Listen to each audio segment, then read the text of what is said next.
Ta lumière est un phare dans ce monde, mais elle est aussi une cible. Dans la danse complexe des relations humaines, tout le monde n'avance pas avec des intentions pures. Aujourd'hui, on va mettre en lumière 7 signes, souvent passés sous silence, que quelqu'un pourrait être en train de t'utiliser, de pomper ton énergie et de détourner ta mission spirituelle, sans même que t'en rendes compte. Il ne s'agit pas de cultiver la parano, il s'agit de te donner les armes de la conscience. À la fin de cette vidéo, tu auras l'œil plus affûté pour repérer ces signaux subtils. Tu pourras prendre des décisions éclairées sur qui tu laisses entrer dans ton cercle intime. Cette clairvoyance est essentielle, que tu navigues dans ta vie perso, au boulot ou dans des communautés spirituelles. Alors, si tu as déjà senti une fatigue inexplicable, si tu as douté de ton intuition, ou si poser des limites, c'est un combat. Cette vidéo est ton guide pour reprendre ton énergie et protéger tes dons. Prêt à y voir plus clair? Allons-y. Le premier signe, et peut-être le plus courant, il ne te contacte que par intérêt. Ce comportement, il est vieux comme le monde. Mais pour nous, les gens sensibles, empathiques, c'est particulièrement épuisant. Imagine, ton téléphone sonne. C'est un message de quelqu'un dont tu n'as pas eu de nouvelles depuis des semaines, des mois. Soudain, il est ultra chaleureux, super amical, mais en lisant plus loin, tu comprends. Voilà la demande, la faveur, le besoin. Tu connais ce schéma par cœur. Pourtant, ta nature compatissante te pousse souvent à répondre, à aider, à donner. Par exemple, dans la vie de tous les jours, c'est le collègue qui te sollicite toujours pour le remplacer au dernier moment en disant « toi tu es si arrangeant », mais qui ne te propose jamais un café.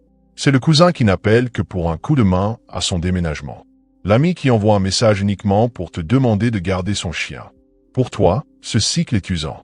Ton désir profond d'aider les autres, combiné à tes capacités uniques, fait de toi un aimant pour ceux dans le besoin. Mais quand la relation devient une rue à sens unique, où tu donnes sans jamais recevoir, c'est pas juste ton temps ou tes ressources qui partent, c'est ton énergie vitale. Le carburant même de ton voyage spirituel. Pourquoi ça arrive? Souvent, c'est parce que ta lumière, ton énergie, tes dons sont si puissants que les autres se tournent instinctivement vers toi en temps de crise. Ils sentent ta force, ta sagesse. Et même s'il y a une beauté à être une source de soutien, il y a un danger à devenir un distributeur automatique spirituel. La clé, ici, c'est de reconnaître le pattern. Y a-t-il des gens dans ta vie qui ne réapparaissent que quand ils ont un problème? Leurs messages ont-ils toujours une demande attachée? Est-ce que tu te demandes s'ils te contacteraient du tout s'ils n'avaient rien à te demander? Reconnaître ce signe, c'est pas juger ou fermer ton cœur. C'est du discernement, une compétence de survie. C'est comprendre que les vraies connexions, elles impliquent la réciprocité. Un intérêt qui va au-delà des moments de galère. En identifiant ces relations à sens unique, tu te protèges, mais tu crées aussi de l'espace pour des liens authentiques qui te nourrissent vraiment. Tu préserves ton énergie pour ceux qui te voient pour ce que tu es, pas seulement pour ce que tu peux leur fournir. Ton but est grand. Ton énergie, précieuse. Aider les autres fait partie de ton chemin, oui, mais pas au prix de ton propre bien-être. Poser des limites avec ceux qui ne viennent que quand ils ont besoin, c'est pas égoïste. C'est un acte d'amour-propre. Garde ce signe en tête. Tes relations, sont-elles équilibrées? Elles te rechargent ou elles te vident? Deuxième signe, très insidieux, il minimise tes réussites. Pour toi, dont les accomplissements dépassent souvent l'ordinaire, ce signe est particulièrement douloureux. Imagine, tu viens de vivre une percée spirituelle forte, où tu as utilisé tes dons pour aider quelqu'un de manière significative. Excité, tu partages ça avec un proche, et à la place d'une célébration, tu reçois de l'indifférence. Ou pire, un dénigrement subtil. C'est bien qu'ils disent en changeant de sujet. Ou, en fait, n'importe qui pourrait faire ça. Par exemple, dans la vie de tous les jours, tu annonces fièrement ta promotion, et ton ou ta partenaire répond « C'est bien, mais ça va vouloir dire plus de stress, non ?» Tu partages que tu as couru ton premier 5 km, et un ami rétorque « Moi, à ton âge, je faisais des semi-marathons. » Ta victoire est immédiatement réduite ou transformée en compétition. Pour toi, ce rejet, il fait mal. Tes réussites, c'est pas juste des victoires perso, c'est des étapes sur ton chemin spirituel. Quand quelqu'un les minimise sans arrêt, c'est une tentative d'étouffer ta lumière. Pourquoi ils font ça? Souvent, c'est ancré dans leurs propres insécurités. Ton éclat les met mal à l'aise. Ils se sentent dépassés ou menacés par ta croissance. Certains sont tellement coincés dans leur vision du monde qu'ils sont incapables de comprendre la profondeur de ton vécu. Reconnaître ce signe est crucial. Si on minimise constamment tes réussites, ça peut semer le doute en toi, te faire questionner la validité de tes expériences. Ce doute peut ralentir ta progression. Rappelle-toi, ton parcours est unique. Tes réussites, aussi intangibles qu'elles puissent paraître, elles sont réelles. Elles méritent d'être reconnues. Si c'est pas par les autres, alors certainement par toi-même. Ne laisse personne te voler la joie de tes accomplissements. Troisième signe, il épuise ton énergie sans rien rendre. Là, on touche au cœur de ton essence. En tant que personne sensible, tu connais le concept d'échange d'énergie. Dans des relations saines, ça circule. Parfois tu donnes, parfois tu reçois. Mais avec certaines personnes, c'est une fuite constante. Ces vampires énergétiques, comme on dit, te laissent vider après chaque interaction. Tu peux sentir une fatigue physique, des maux de tête, ou un sentiment d'être débordé, anxieux. Le pire, il n'y a aucune réciprocité. Pendant que toi, t'es épuisé, eux, ils ont l'air rechargés sur ton dos. Par exemple, dans la vie de tous les jours, c'est l'ami qui t'appelle pour déverser ses problèmes pendant des heures. Dès que tu essaies d'évoquer ta journée difficile, il enchaîne avec « Ah ça, moi c'est pire ». Et continue. C'est le collègue râleur qui passe tous les jours te polluer avec son pessimisme. Tu ressors de ces échanges complètement drainé. Cette dynamique est dangereuse pour toi. Ton empathie naturelle, tes dons, te rendent plus vulnérable à ces drains. Tu peux te retrouver à protéger les autres de leurs énergies négatives, à porter leurs fardeaux émotionnels, sans voir l'impact sur toi. Sois vigilant. Comment tu te sens après avoir été avec certaines personnes? Elles te laissent systématiquement à plat. Tu as besoin de temps pour récupérer? Ce sont des signaux clairs. Protéger ton énergie, c'est pas égoïste. C'est nécessaire. Ton énergie spirituelle, c'est le carburant de ta mission. Si tu la laisses constamment siphonner, tu ne pourras plus avancer. Apprends à poser des limites énergétiques. Limite le temps avec ces personnes, pratique la mise à la terre, sois conscient de où tu dépenses ta lumière. Quatrième signe, particulièrement troublant, il essaie de manipuler tes dons. Quand quelqu'un découvre tes capacités intuitives ou de guérison, son intérêt peut vite devenir malsain. Il ne s'intéresse plus à ta croissance, mais à comment tes dons peuvent lui profiter. Il peut te mettre la pression pour que tu utilises tes capacités à la demande, pour prédire son avenir, résoudre ses problèmes. Il peut essayer de tirer profit de tes intuitions pour son propre agenda, en ignorant la nature sacrée de ce que tu portes. Par exemple, dans la vie de tous les jours, c'est le voisin qui, apprenant que tu es bon en informatique, te sollicite pour chaque petit bug en disant ça te prendrait 2 minutes. C'est l'ami qui, parce que tu as un bon réseau, te pousse sans cesse à lui présenter un contact comme si tes relations étaient un service gratuit. Cette manipulation, elle peut être subtile, te faire culpabiliser si tu n'es pas disponible.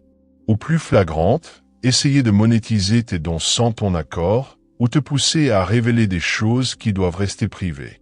Tes dons ne sont pas des tours de magie à la demande.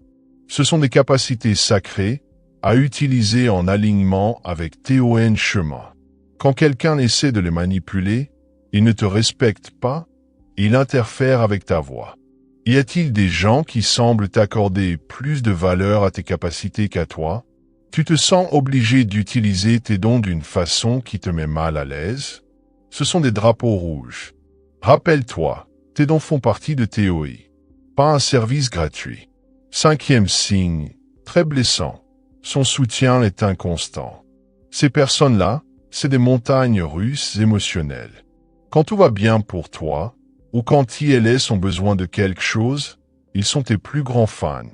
Plein d'éloges. Mais dès que tu traverses une épreuve, que tu as besoin de soutien, ils deviennent distants, critiques, parfois méprisants. Cette inconstance, elle te déstabilise. Sur un chemin spirituel intense, Tu as besoin d'un soutien stable, pas d'un soutien de convenance.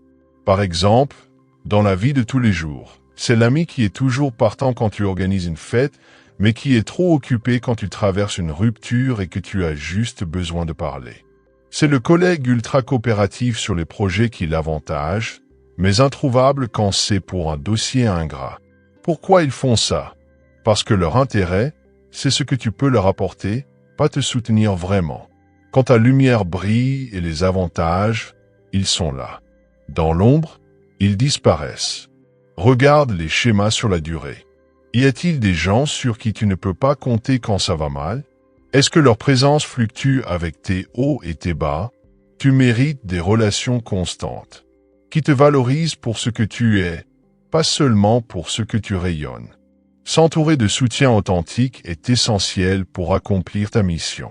6e signe, très frustrant, il s'approprie tes idées ou ton travail. Pour toi, dont les inspirations viennent de connexions profondes, c'est une vraie violation.